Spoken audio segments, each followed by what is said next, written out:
Me siento extraña. Desde hace 2 noches mi cuerpo se siente mucho más pesado. Mi nombre es Mirela y soy una monja. No fue por elección propia. Mi familia es realmente pobre y la verdad es que en mi niñez no aprendí ningún oficio que me pudiese ser útil. Por eso, mi madre, que era muy devota, dijo que una buena opción sería entrar en un convento. Cuando tomé esa decisión era realmente joven, tenía 17 años y no entendía el divorcio de mis padres como ya lo entendería en mi adultez. Para mí era simplemente otra disputa y esto del convento era algo temporal. Pero los años pasaron y yo ya tenía 30. No sabía lo que era tener pareja y la verdad es que me dolía. Me sentía muy incómoda viendo a tantas parejas felices y yo, que aun no siendo la mujer más bella, mirándome en el espejo me sentía muy cómoda conmigo mismo y sabía que había muchas mujeres más jóvenes y mayores que yo que no estaban en la misma situación. Y ese sentimiento me fue consumiendo poco a poco, hasta que una noche tuve una pesadilla realmente extraña, donde yo estaba tendida en mi cama y un ser realmente grotesco, con forma humanoide, se sentaba a los pies de mi cama. No me hizo nada concreto, ningún daño ni ningún rasguño. Aún así, me hizo una pregunta. ¿Eres feliz sirviendo a tu Dios? Y yo, en el sueño, llorando le dije que no, que era muy doloroso y que no veía recompensada mi fe. En ese momento, ese ser sonrió con una ancha y deforme sonrisa llena de dientes amarillentos. Y dime, ¿te gustaría serlo? Yo puedo concederte eso, pero tú me tienes que dar permiso. Dime, ¿te gustaría ser feliz? Ella, llorando, asintió desde la seguridad de su manta, y este ser se levantó de manera grácil y se fue de la habitación. Desde esa noche, como dije, me siento extraña. Me siento observada desde la oscuridad, sin importar si es de día o de noche. Pero, no sé por qué, me siento más animada. Y siento que la gente a mi alrededor también está más animada. Eso me hace feliz. Así fue como terminó la entrada en el diario de la monja Mirela. Parecía un poco distinto a lo que decían sus compañeras de lo que le pasó a su caso, pensó el detective Antón. El detective no era ningún novato en este tipo de casos. Era un detective privado que había sido pagado por el convento para descubrir qué estaba pasando aquí. Él era ateo. Pagaban bien. Pagaban muy, muy bien. Él sabía que tenía que haber gato encerrado para que un convento pagase así. Se preguntó por qué esa mujer, después de una serie de actos extraños, desapareció. Quería saber por qué le habían contratado con tanta desesperación y por qué no habían acudido directamente a la policía convencional. ¿Por qué tenían que acudir a un detective privado? ¿Por qué tomarse esas molestias? Descubrió que este convento era uno de los descendientes directos de los discípulos de la Santa Parasquiva, una santa muy importante en la ortodoxidad. Y lo más importante es que en ese convento había una pieza de exorcismo, ya que hace 200 años se exorcizó a un sacerdote que dejó entrar al diablo, según decían, dentro de él.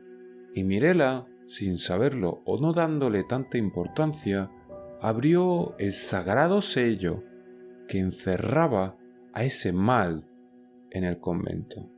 Y eso fue el desencadenante de esta serie de acontecimientos. Eso fue lo que le dijeron las monjas al detective. Pero el detective quería saber la verdad, no una chorrada de pensamientos religiosos venidos de mujeres que solamente rezan todos los días. Eso fue lo que él pensó. Pero la realidad no tardará mucho en golpearle. No tardará en darse cuenta de que el infierno es más real de lo que uno cree y está más cerca de lo que uno piensa.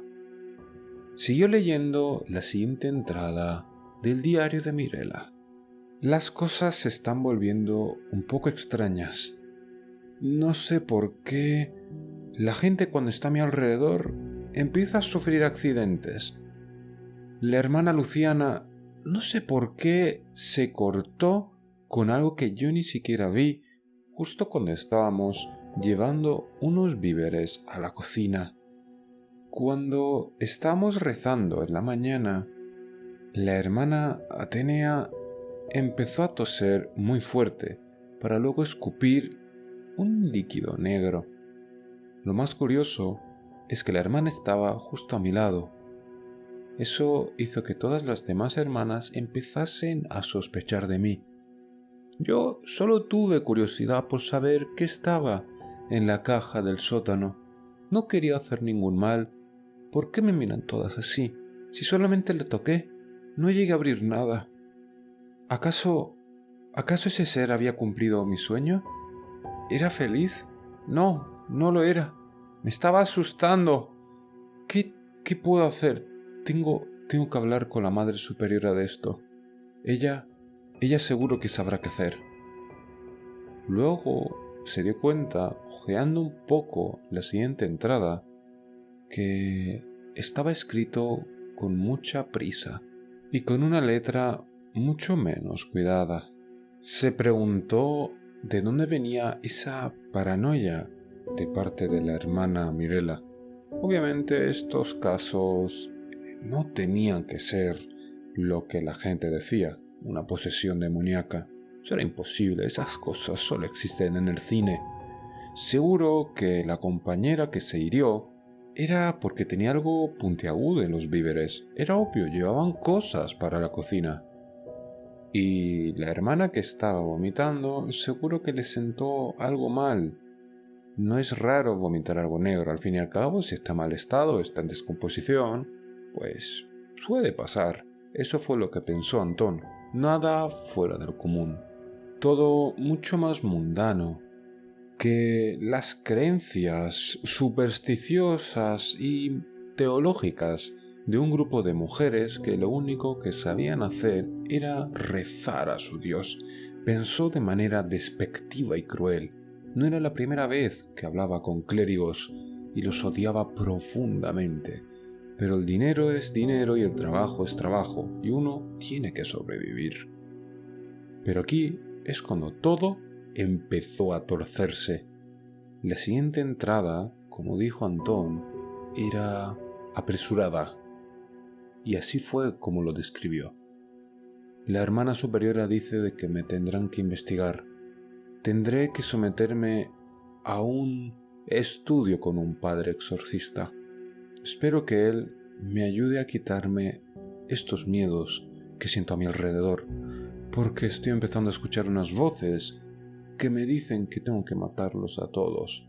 No tengo que dejar a ninguno con vida. Y no sé por qué esa idea me hace feliz. Ver su sangre derramada por el suelo, pintando las paredes, y sobre todo viendo cómo sale a borbotones de sus gargantas, de sus manos, de sus entrañas, eso me hace realmente feliz. Al ver esta entrada, Antón se perturbó profundamente. ¿Acaso estaba viendo cómo una mujer sana mentalmente estaba descendiendo a la locura? ¿De a qué debía esta psicosis sin ningún sentido aparente? Esto de no ser porque le habían pedido expresamente que no saliese este diario del convento, lo habría llevado directamente a un psiquiatra, un especialista que podría decirle ¿qué demonios era esto? ¿Por qué diantres este caso no se había llevado a un especialista?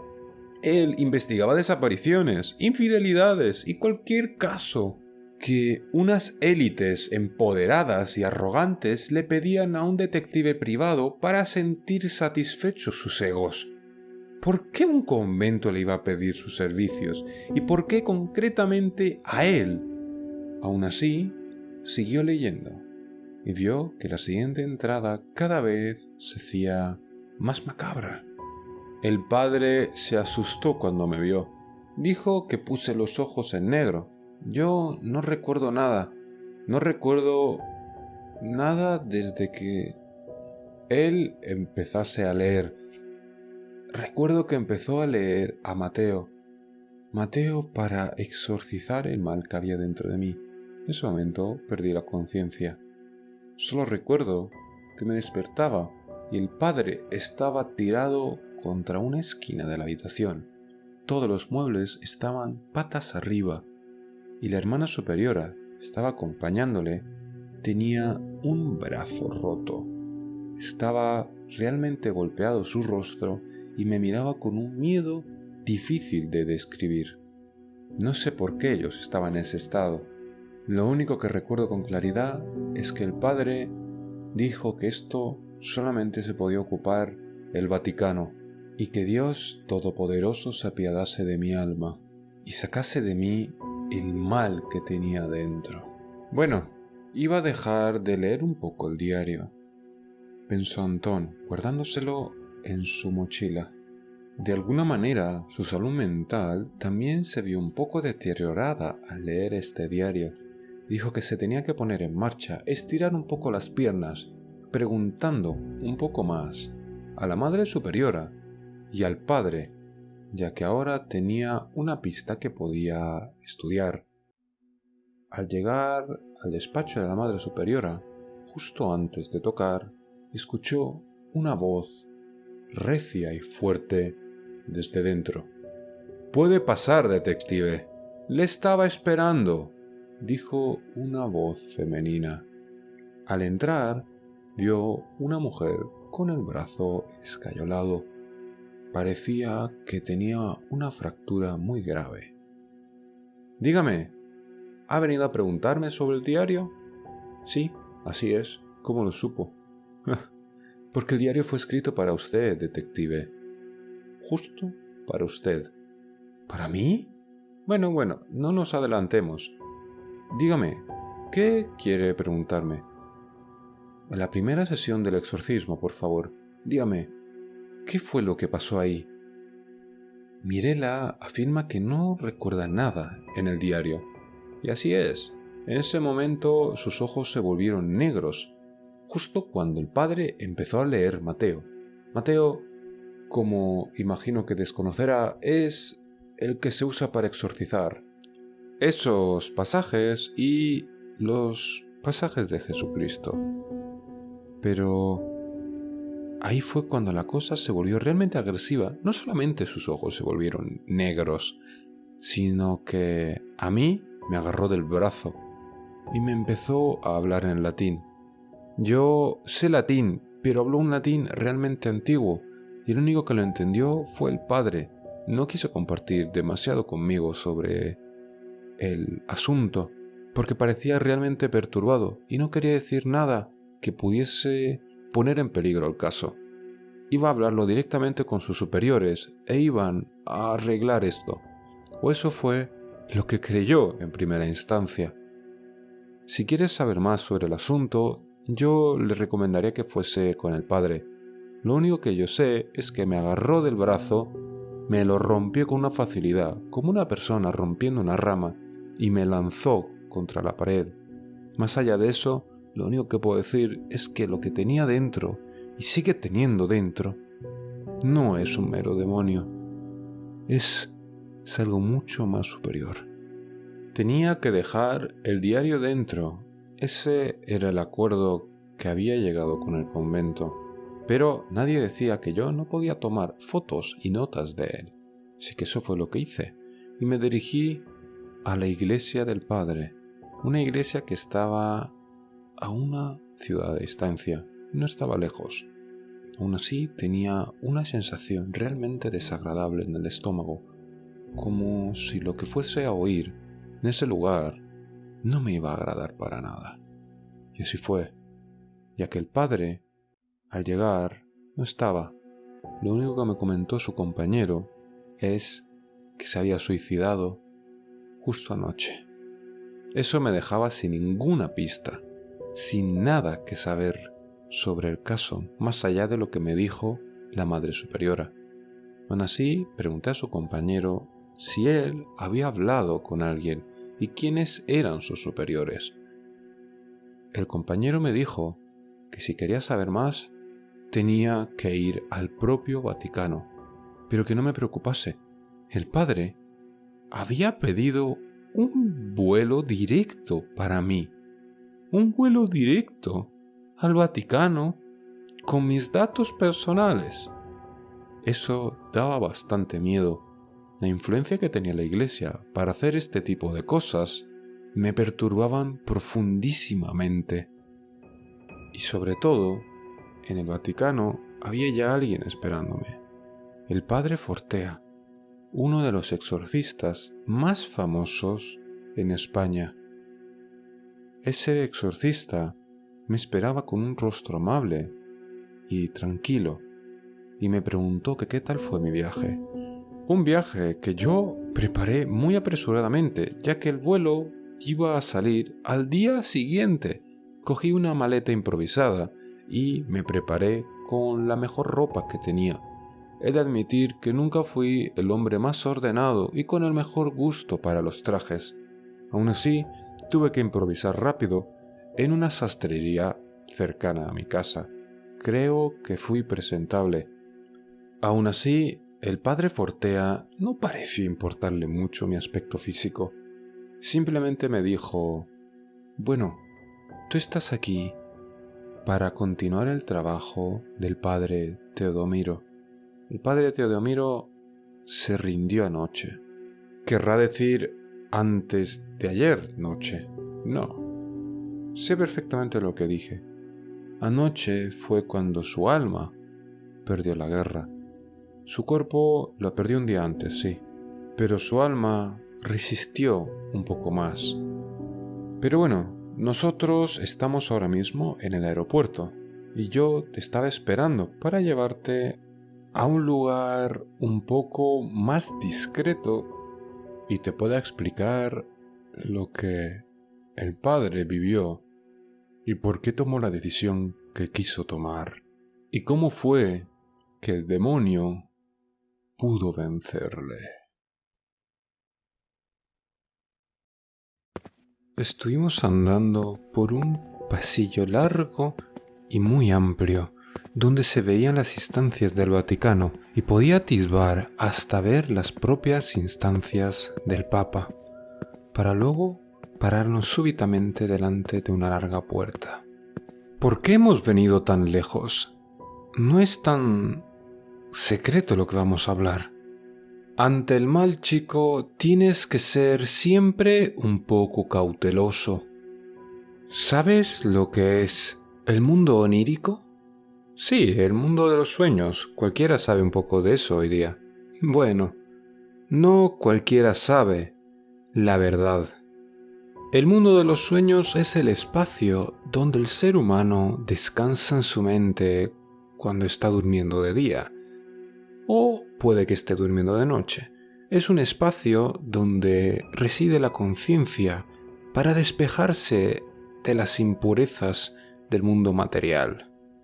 Cuando un ser que no pertenece a este plano entra de cualquier manera en el cuerpo de un ser humano, también puede acceder por consecuencia a este mundo. Este fue el caso de este demonio, que aprovechó la ventaja para no solo, estando en posesión del alma de Mirela, robar la de un servidor de Dios. Es una tarea realmente complicada, pero Cualquier ser humano es corruptible, igual que la de este padre. Pero eso no explica por qué mi nombre estaba ahí. Bueno, ve tranquilo, te tengo que explicar las cosas paso a paso. Lo que pasó fue que Mirela poco a poco perdió el control de su conciencia y ese ser, tras el intento fallido de exorcismo, tomó más poder, como si en el momento de el exorcismo no solamente devorase un poco más el alma de Mirela, sino que también hizo un vínculo con el padre, el cual empezó a soñar con este ser y me informó directamente a mí, en el Vaticano. Le dije que viniese de inmediato, era un asunto serio, y para un padre tan joven y carente de experiencia, este caso le superaba con creces, ya que no estábamos hablando de un demonio cualquiera, estamos hablando de, obviamente, uno de los príncipes. Tengo que averiguar cuál, pero aún así, mientras tanto, tú tienes que hacer tu labor, para lo que eres bueno, rastrear, porque al fin y al cabo eres un detective. Para. Mira, este caso me parece realmente extraño, y no sé, de verdad, cómo he llegado yo a esa lista. Por favor, explícamelo, dije ya yo con un tono mucho más molesto. Este caso parecía ir muy lento, y yo, aun siendo una persona paciente, quería respuestas, no vueltas y vueltas y mareos de parte de un cura. Iba a ir a contártelo justo ahora, pero parece ser una persona mucho más impaciente de lo que yo imaginé. No es que sea una persona impaciente, es que usted me está diciendo que existe el mal, y yo honestamente me parecen patrañas. Me duele mucho oírlo de verdad, porque es la excusa y la herramienta que usa el demonio para esconderse en el ser humano, hacer como que no está, corromper nuestros corazones y nuestras mentes y nosotros atribuirlo a nosotros mismos, alimentándolo de esta manera con nuestra ignorancia y ceguera. Pero no te preocupes, este caso te volverá a meter en el redil o simplemente te matará. Y el motivo por el que estás aquí es porque en los sueños del padre salió tu nombre. Pero bueno, un nombre es algo aleatorio, tampoco es tu nombre y apellido, chico. Edad concreta y fecha de nacimiento. Y eso, chico, no es una coincidencia, ya que el padre no te conoce de nada. Él vivía en otra ciudad, además. Lo que dijo de ti sí es preocupante. Dijo que la única persona que es capaz de satisfacer a ese ser eres tú. Parece tener unas cuentas pendientes contigo. ¿Cómo que unas cuentas pendientes? Si ni siquiera creo en los demonios, ¿qué cuentas voy a tener yo con ellos? Dije en un tono ya frustrado. Bueno, hay algo llamado herencia de sangre, ¿sabes? Y resulta que tú tienes eso. Tu madre desapareció después de que tú nacieses, ¿verdad? Perdone, pero eso es información personal. ¿Cómo tiene usted acceso a eso? Y debido a eso tú te hiciste detective, ¿verdad? No voy a responder a eso. Y por favor, cualquier información privada deje de indagar. Mira, chico, dijo ya el padre poniéndose serio, demostrando una constitución y una envergadura de la cual no me fijé al principio. Pero este anciano era una persona bastante más corpulenta, de la cual yo me había fijado al principio. La toga que tenía ocultaba bastante su robusto cuerpo. Mira, puede que para ti esto sean simples patrañas, puede que tú no creas, pero ¿sabes una cosa? Nosotros sí, y lo único que sé es que hay una niña desaparecida y uno de los discípulos del culto de Melquisedec, o como tú conoces, exorcista, ha muerto a su tierna edad de 30 y pocos años. Y dime, ¿esos son patrañas para ti también? Puede que no tengas ningún vínculo ni con la niña ni con el padre, y puede que sea simplemente un mercenario que intenta ganarse la vida buscando alguno que otro hueso. Pero chico, en el momento que entras en el camino de Dios, estás unido a Él. Así que, O formas parte de esto por las buenas, o tu vida desaparecerá. Obviaré los insultos a mi persona, pero ¿es usted consciente de que está amenazando a un agente de la ley? No. Yo no te voy a matar, simplemente te dejaré a merced del demonio. Pero ese no es el plan de la Santa Sede. El plan de la Santa Sede, cada vez que hay un caso de exorcismo, es resolverlo, intentando que el huésped salga vivo en el proceso, porque la Santa Sede se preocupa por los cristianos. Entonces dime, ¿quieres que te ayude? O por lo menos déjame darte las herramientas y cuando estés listo, tómalas. Yo en este momento me sentía bastante asustado. Estaba en medio del Vaticano, un territorio que ahora mismo entendía hostil, y este señor me hablaba de cosas que parecían magia. Tenía que seguirle el juego y luego coger el vuelo directo y volver a casa. No entendía qué había pasado en este caso, pero iba a dejarlo. No quería volverme loco como este hombre también. Mientras estaba perdido en mis pensamientos, este hombre puso un rosario y un crucifijo en la mesa. Mira, el crucifijo se enviará a tu domicilio y el rosario te lo llevarás contigo, además de llevarte un bote bendecido por el Santo Padre. Rezar no te servirá de mucho, la verdad, porque para rezar uno tiene que creer, y tú, por lo visto, no crees. Aún así te voy a dar una de las Biblias también bendecidas por el Santo Padre. Tienes marcado lo que tienes que leer, y si no sabes en latín cómo se dice, mira en YouTube, hay mucha gente que lee latín. TST, por ejemplo, es un buen canal que te puede informar de cómo se hace. Como usted desee, padre, pero honestamente espero que esto termine aquí y no vuelva a verlo más.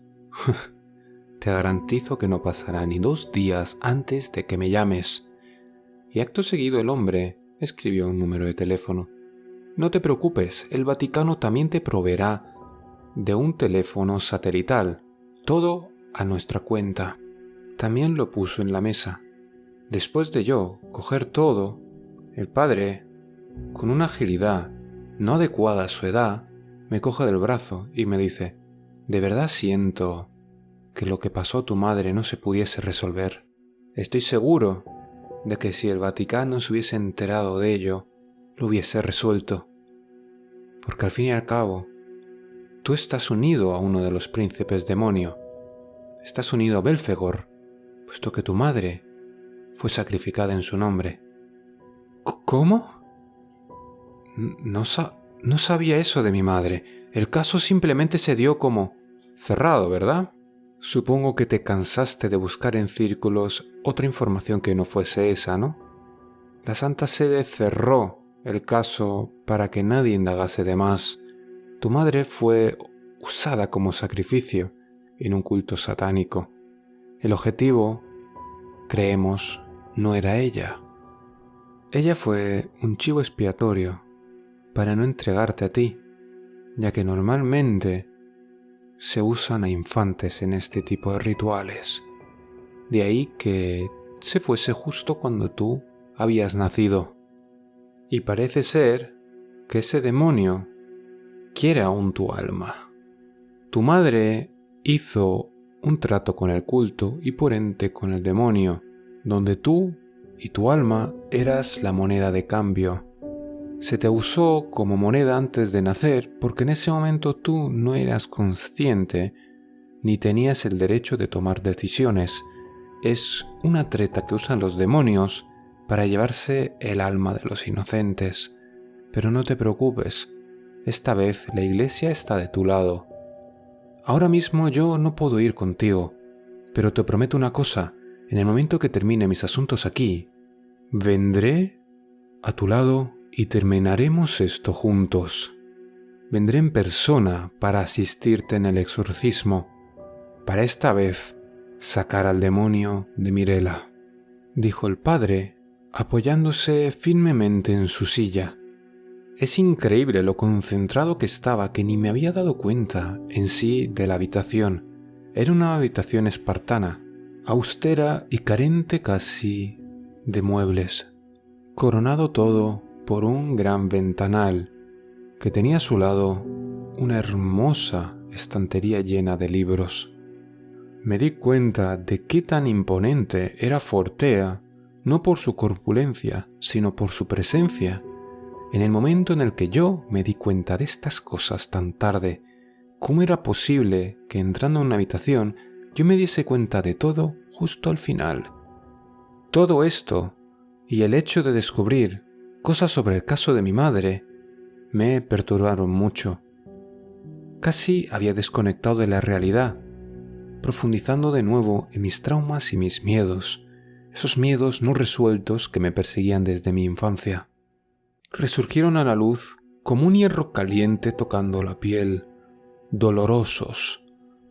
Me hizo sentir el desprecio y las diferencias con las que me habían tratado de pequeño, esos desprecios que me hacían sentir tan dolido y mi padre jamás pudo suplir esa necesidad de tener una madre. Estos pensamientos me daban vueltas como un pájaro encerrado en una jaula y haciéndome entrar en una burbuja de mis propios pensamientos, haciendo que toda mi instancia en el Vaticano fuese en piloto automático. Lo único que recuerdo es ya montando al avión. En ese momento quise indagar de nuevo en el diario, en las fotos que hice, para así ver cómo podía descubrir más sobre el caso. Ahora quería involucrarme más. No porque me interesase, no, sino porque le debía a este hombre esta información. Era como un código de honor entre detectives. Este tipo de información se paga con lealtad. Y yo, aun cuando este hombre me definió como un mercenario, era algo parecido. Estaba intentando subsistir parasitando los dolores de otros, intentando resolverlos sin importarme a mí las consecuencias que estos actos tuviesen. En el diario, con la misma letra apresurada y dolorosa, Mirela enfatizaba el profundo odio que empezaba a surgir en su interior. Un odio hacia el padre. Quería matarlo. Quería hacerle sentir el mismo dolor que sintió ella. Después de esa entrada, todas las que la siguieron estaban inconexas, no tenían sentido alguno, eran delirios de un loco. Aún así, se dio cuenta que si releía la parte izquierda, el inicio de cada oración, tenía su nombre, una y otra vez, con cada palabra nueva. Antón, Antón, Antón. Página tras página, hasta el fin de ese diario. Esto le desconcertó profundamente a Antón. Aún así, solamente pensaba en su madre, en que tras el caso preguntaría al padre el nombre de ese culto, para pararlo y que ningún otro hijo nazca y crezca sin una madre. No era justo y alguien le tenía que poner fin. Él estaba sumido en el plan de actuación contra este culto desde el momento en el que bajó del avión hasta su apartamento, el cual a su sorpresa tenía el pomo roto y la puerta estaba entreabierta. En ese momento él no dudó, ya que iba a entrar e iba a coger el arma de reserva que estaba cerca de la puerta. Entró con sigilo, agachado, mirando fijamente alrededor, y con increíble sigilo abrió una de las habitaciones que estaba cerca de la puerta, cogiendo el arma de reserva que tenía, una Glock. En ese momento, armado de confianza, se dirigió hacia el salón, donde con escasas esperanzas pensaba encontrar al malhechor que hizo esto. Y para su sorpresa, eso habría sido mucho mejor comparado con lo que se iba a encontrar ahora. En la pared de su salón, quitando la hermosa y grande tele que tenía en el mismo, que ahora estaba en el suelo, había una frase escrita en una sangre muy fresca que él pensaba que no tenía más de un día ahí. La frase decía así: Antón, esta vez no fracasaremos. No tenía sentido alguno que ahora fuese de nuevo al monasterio. No tenía sentido que fuese a ver de nuevo las monjas. Tenía que tirar de contactos, pero antes tenía que revisar mi propio hogar. Habían roto mi pomo y tenía que comprobar si había desaparecido algunas pertenencias. Era un detective y tenía que seguir mi intuición. Mi intuición me decía que tenía que revisar todo a mi alrededor. Y así fue como me encontré algo la mar de desagradable, ya que en mi cocina había 2 pares de ojos. Curiosamente, los ojos no eran de un humano. No eran de un humano, ya que tenían el iris rasgado. Esos ojos eran la de un gato. Y empecé a pensar, ¿qué sentido tenía eso y por qué le habían hecho eso a un pobre animal? No podía investigar solo. Tenía que ponerme en contacto con la policía local. Como detective privado siempre podía ir por libre, pero aún así, el mejor lugar donde conseguir gran cantidad de información siempre es en los archivos de la policía, ya que siempre se quedan ellos con los archivos por obvias razones. Fui a hablar con mis viejos compañeros que tuve cuando era un detective normal, uno que pertenecía al cuerpo de policía, y ellos me dieron la bienvenida con el cálido abrazo profesional que ello conlleva, no con una amistad marcada, ya que nunca llegué a hacer un lazo profundo con ellos. Me preguntaron que por qué estaba aquí. Obviamente les dije que había sufrido un allanamiento, y junto al forense y otro grupo de investigación de la policía, fuimos de nuevo a mi casa. Pero, irónicamente, el pomo que antes estaba roto, ahora estaba recién cambiado, y había un par de llaves justo en la puerta, como un regalo de parte de un buen samaritano. Mis compañeros y yo entramos armados dentro para ver la casa y todo el desastre que yo había dejado casi sin tocar por las pruebas. Estaba todo limpio.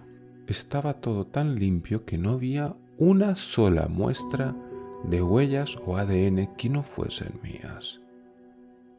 Ambos, tanto el cuerpo de policía como yo, nos sorprendimos, así que fui a declarar gracias a mis conexiones delante del propio inspector. El inspector de la zona me hizo caso al instante.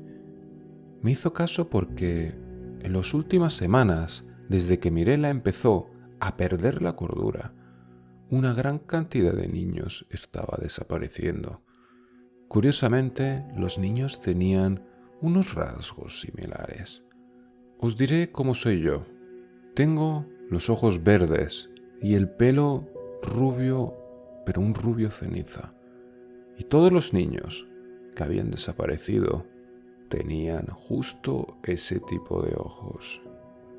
Y, por si fuese poco, todos decían de forma inconexa a los padres cómo habían desaparecido.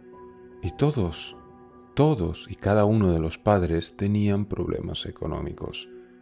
Así que pensaron que los padres, debido a los problemas financieros, hicieron una especie de trueque de mal gusto con traficantes de órganos o traficantes de blancas.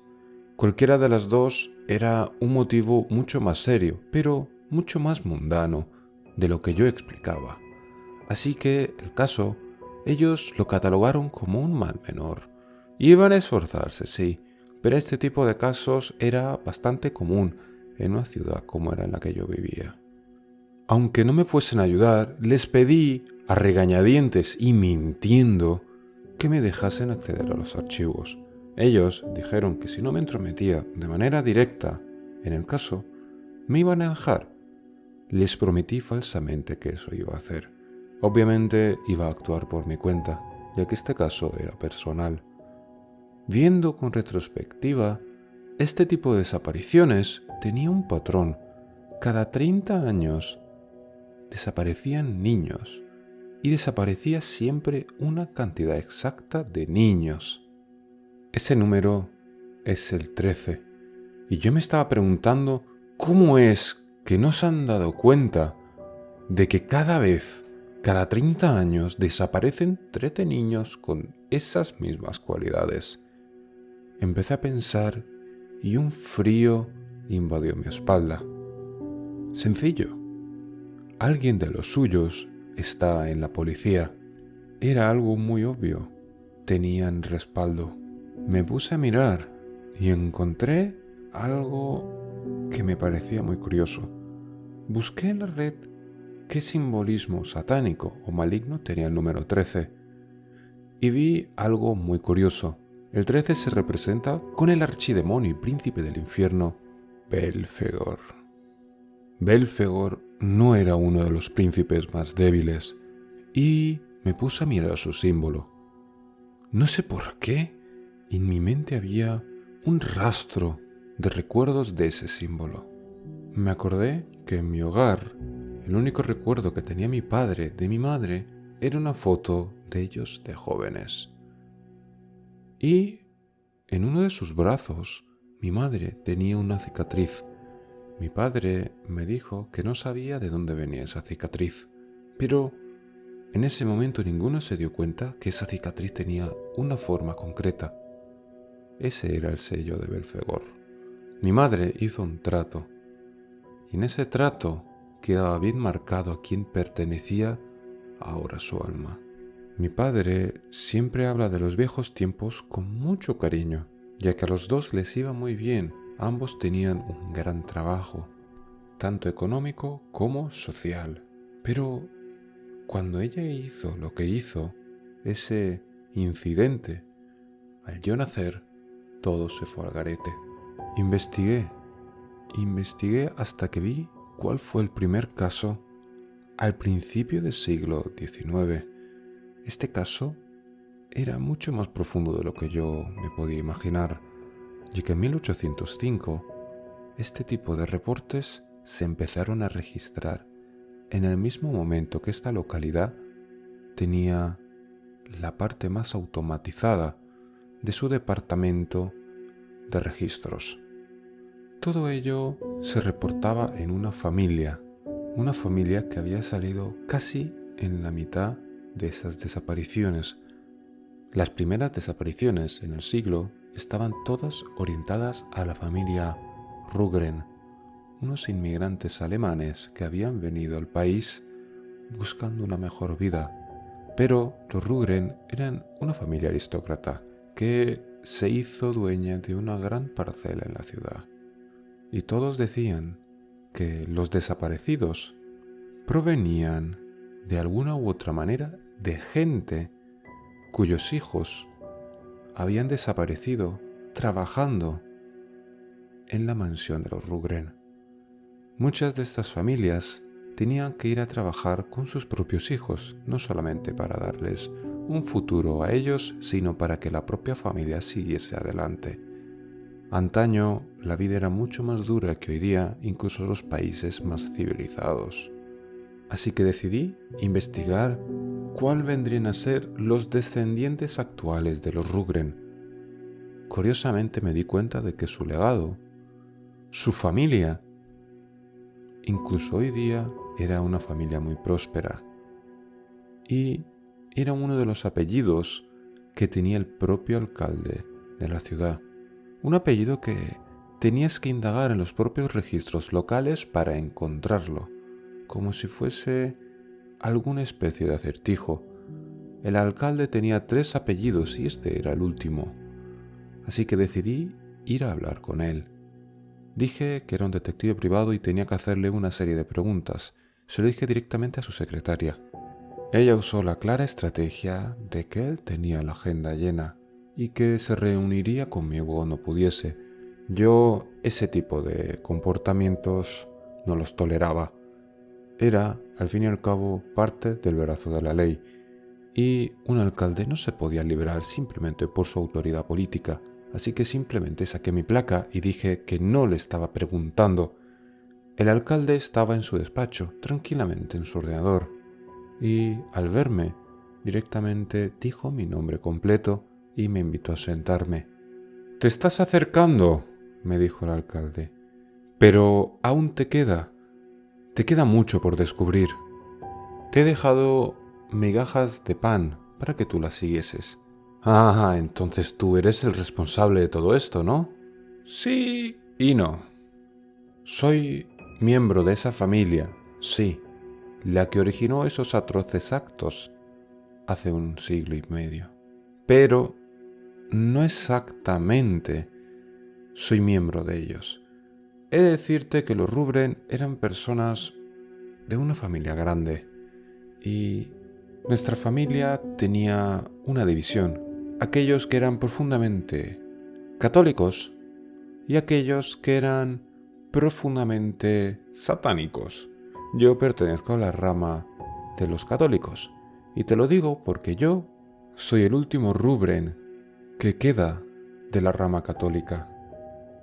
La rama satánica ha crecido de una manera que yo no me esperaba. Te seré honesto, hace unas décadas vino aquí un cazador de demonios, un cazador de monstruos, lo que tú quieres llamar.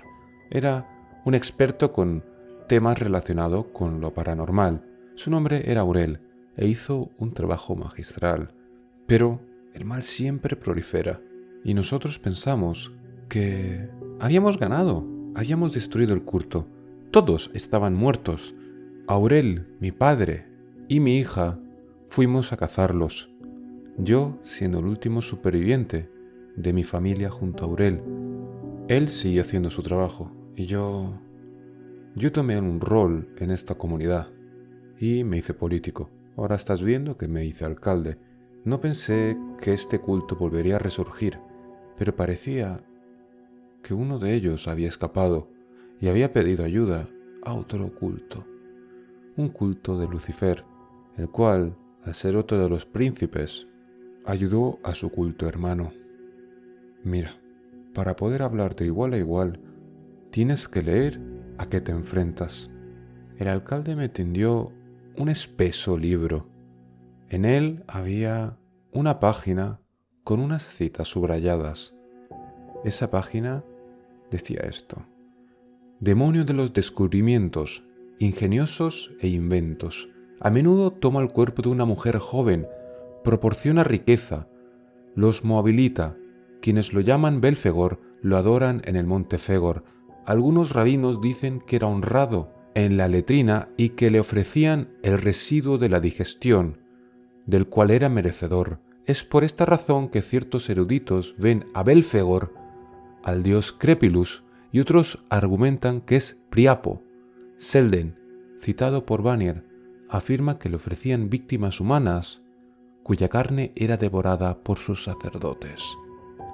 Vierus comenta que él es un demonio que siempre tiene la boca abierta, observando que sin duda se debe a Pegor, que significa, según Leonier, grieta o hendidura, porque a veces era adorado en cuevas y le arrojaban ofrendas por sus aberturas. Bueno, eso era necesario para que te pongas en contexto, ¿de acuerdo? Mira, la última vez que nosotros encontramos el culto estaba en una cueva en la región, pero hasta encontrarlo tuvimos que indagar en muchas, y seguramente hay algunas que ni siquiera descubrimos en ese entonces. Esta vez estamos tú y yo solos, y este culto te puedo decir que es como las setas en otoño, como una infección, como la podredumbre, como el moho, se expande muy rápido y se controla muy difícil. Así que tienes que sobrevivir mínimo un día más. Un día para que yo llame a Aurel y él venga de inmediato a ayudarnos. Pero, ¿Aurel cuándo lo conociste? Bueno, Aurel es una persona muy longeva. Ese día me lo pasé encerrado con el alcalde y él explicándome cómo era ese culto, explicándome que en su longeva vida de ya casi 50 años, había ayudado a Aurel a deshacerse de más cultos. También nos dimos cuenta de la similitud. Aun cuando él era originario de una familia aristócrata, compartía mucho en común conmigo, ya que ambos íbamos a ser un sacrificio dado por nuestras madres.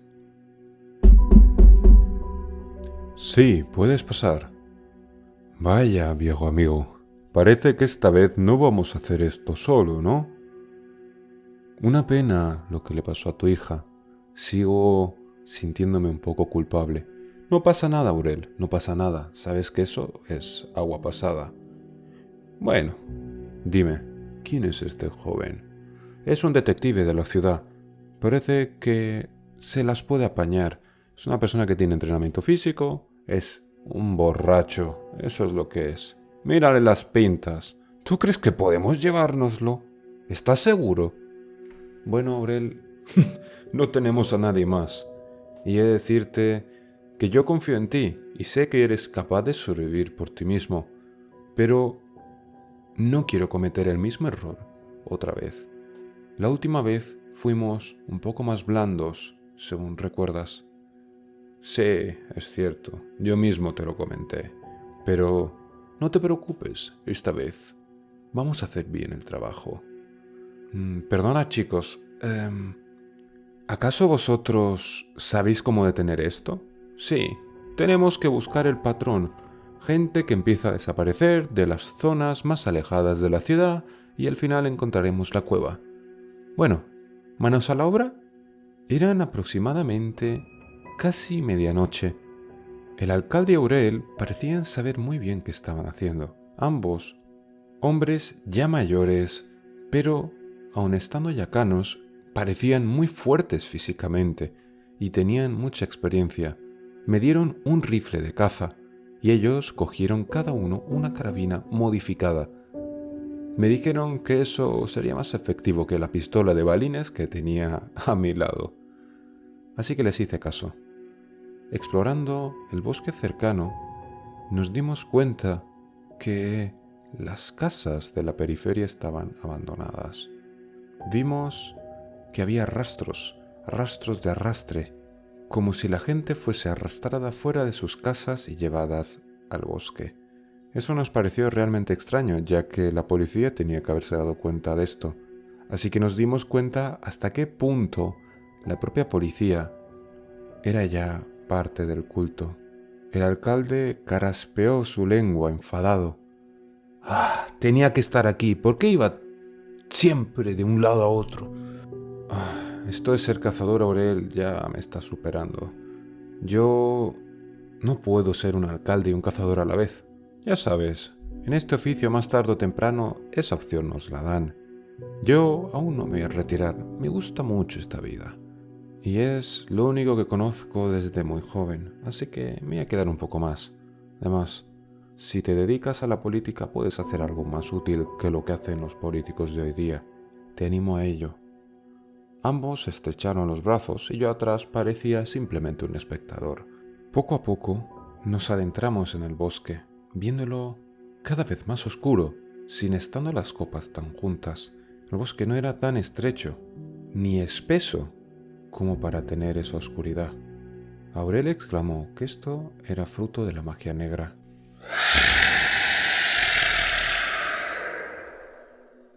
Vaya, parece que el bosque ya nos está esperando, dijo Aurel con un tono sarcástico, pero a la vez contento. Sus ojos brillaban con un fervor que no había visto ni en el sacerdote más creyente. Bueno, chicos, tenemos que adentrarnos. Parece que nuestros invitados nos están esperando. El camino dentro del bosque estaba más ordenado de lo que cabría esperar. Había un camino claramente delimitado, aunque con restos humanos. Se notaba que la gente que vivía en las casas de las periferias no se rindieron simplemente ante sus agresores. Había cabello, uñas, dientes que aún tenían sangre seca en ellos, inclusive dedos y trozos de piel repartidos por todo el camino. Rugren, viejo amigo, te pediría que ahora estés más concentrado. Tú, a diferencia de mí, estás más ligado a la humanidad, así que por favor, sé precavido, dijo el cazador con un brillo violeta en sus ojos. Su cuerpo se había hecho más robusto desde la última vez que le había visto. Tenía el cuerpo de un guerrero, y el color de su cabello empezó a emitir un tono dorado. No te preocupes, no te molestaré mientras haces tu pacto. Como si se tratase de un ritual tribal, el cazador sacó un cuchillo y se cortó la punta de uno de sus dedos, para luego sacar una tela violeta y ponerle la herida. Después, hablando en una voz baja, unas pocas palabras salieron de sus labios, pero demostraron ser suficientes, ya que tras ese acontecimiento la tela empezó a arder. Lo hizo rápido y vertiginosamente, llenando el ambiente con un olor a hierro y especias. Podemos continuar, pero debéis seguir detrás mía, ¿vale? Sobre todo tú, detective. Hueles a un pacto y la verdad es que me desagrada bastante. Ya te lo explicará en más detalle el alcalde. ¿Un pacto? ¿A qué se refiere? Lo que ese viejo cascarrabias de cazador quiere decirte es que tu alma fue dada a un demonio como parte de un pacto. No se le puede dar literalmente, porque cada individuo tiene control sobre su alma, a menos que ese lo ceda. En tu caso estás marcado, seguramente tu madre te dio al nacer como una muestra de buena voluntad. Según ya sabrás, te habrá dado como ofrenda para ganarse la simpatía del culto o como parte de iniciación del mismo. Gracias, dicho por ustedes ya me quedo más tranquilo. Pero, ¿a cuál de los dos? Al de Belfegor, sin lugar a dudas. No creo que el de Lucifer esté aquí presente. Sobre todo, lo habrá hecho para tener fortuna, como hace mucha gente, pensando que de verdad esta gente te ayuda. Vaya, parece que ya nos están dando la bienvenida. Genial, genial, exclamó el cazador mientras nos adentrábamos poco a poco en ese oscuro y espeso bosque, en busca de la cueva de los cultistas, donde se suponía que tenían su templo. Nos encontramos con un desafío inesperado, sin embargo. Demonios menores que servían al maligno ente y protegían el camino hacia su guarida. Estas abominaciones de apariencia grotesca y amenazadora surgían de entre las sombras, con el firme propósito de detenernos en nuestra misión. Eran los restos cosidos toscamente de sacrificios al demonio, viles parodias de lo que antes eran seres humanos, mezclados entre rostros, miembros, uniéndose para formar una especie de abominación que tenía la forma de un árbol de carne, con manos resecas hambrientas de nuestra sangre. El cazador y el alcalde demostraron su veteranía y mente fría en esta situación. No tardaron en enfrentarse a esas criaturas con furia fría y metódicos ataques con sus carabinas. Sus disparos cortaban el aire destrozando a esas abominaciones menores que se interponían en nuestro camino, haciendo salir luces doradas de las mismas, como si las explosiones en las recámaras de las armas estuviesen cargadas de ira divina. Intuí, sin saber si era verdad o no, parte del hechizo pacto que hizo el veterano cazador antes de entrar al bosque como motivo por el color de las mismas. En un momento de descuido, un demonio logró acercarse a mí, ya que estaba pensando en muchas cosas y estaba en un gran estado de shock, llegando a atacarme con uno de sus miembros pútridos, hiriéndome en el brazo. El dolor era intenso, pero mi determinación de proteger este lugar y evitar que más gente terminase como mi madre fue aún mayor. Me deshice fácilmente del engendro, pero, para mi desgracia, se seguían acercando muchas desde la lejanía, encontrándose escondidas entre los árboles, haciéndose pasar por uno de ellos. Pero el cazador, siendo tan veterano como era, se dio cuenta de que estaba herido, y al verme así redoblaron sus esfuerzos en el combate, eliminando a los demonios menores con una ferocidad que no pensé que fuese capaz un ser humano de establecer. El cazador se movía con una agilidad sorprendente, cargando rápidamente la carabina, igual que el alcalde. Ambos tenían una sinergia y una combinación entre los dos que demostraban años de trabajo en equipo. Mientras tanto, yo luchaba contra el dolor y me esforzaba para mantener el ritmo de mis compañeros. A pesar de mi herida, no podía permitirme ser un lastre para ellos.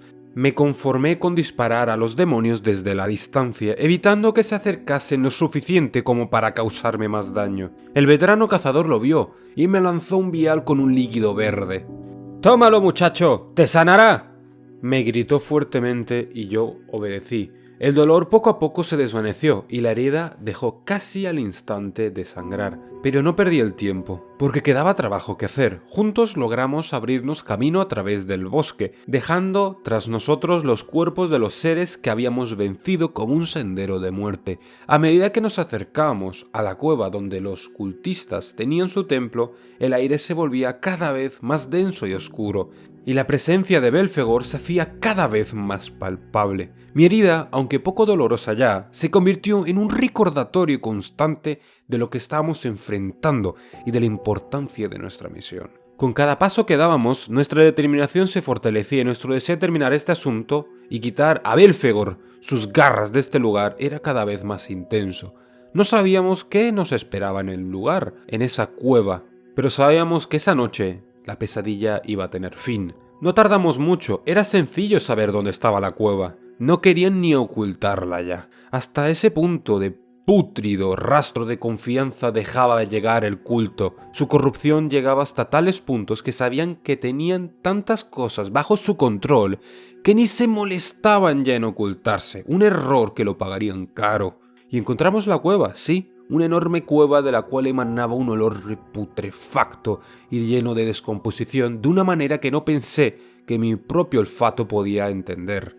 Entré junto a ellos con un miedo atroz, para ver la luz de una antorcha y velas reflejadas en sus túnicas negras, sus rostros ocultos bajo las capuchas, creando una escena que parecía sacada de mis pesadillas. En medio de ella estaba Mirela. La cueva no era profunda y dimos rápidamente con ellos. Y habíamos llegado justo a tiempo, porque el cuerpo de la mujer estaba en medio del altar impío que tenían esos cultistas. El cazador no lo dudó un solo instante. Se lanzó al ataque dejando su arma de fuego de lado.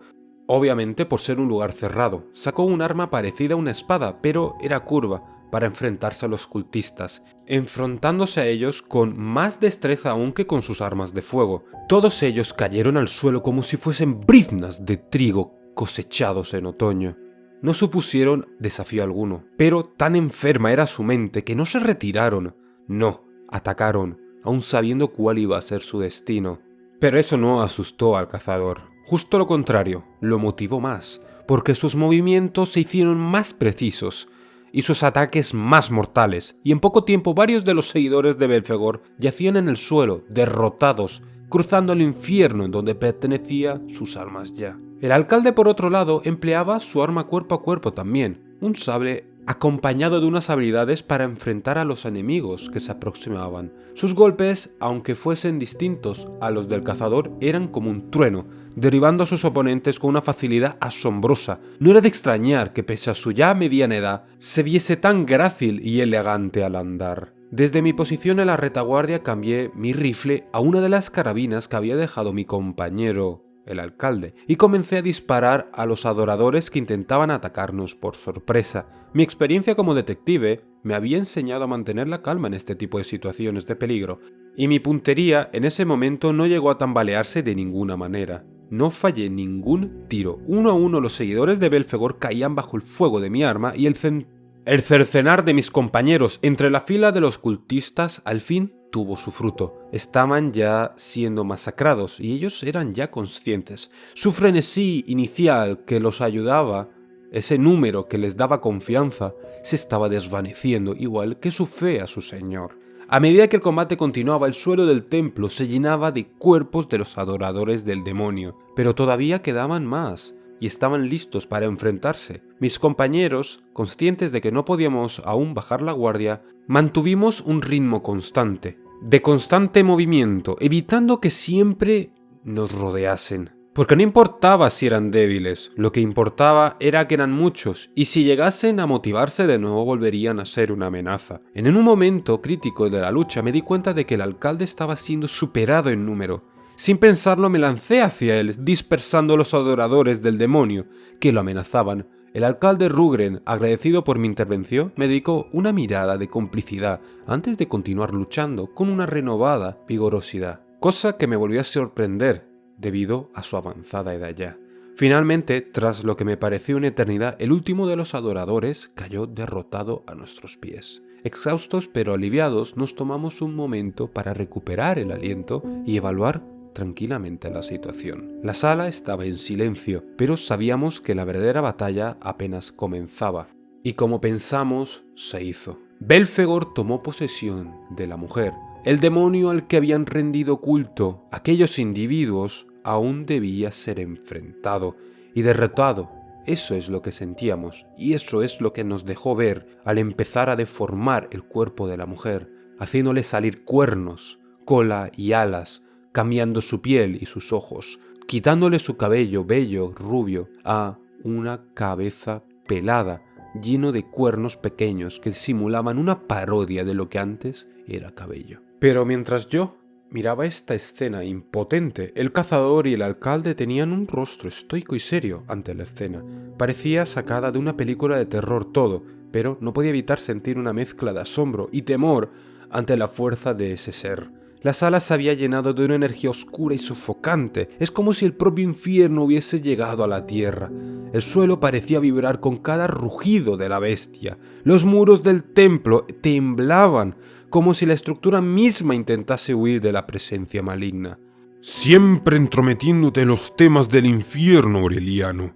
Pero no te preocupes, esta vez, aunque hayas llegado y hayas interrumpido el ritual, tengo la suficiente fuerza para derrotarte a ti y a tu compañero. Te derrotaré en nombre del oscuro.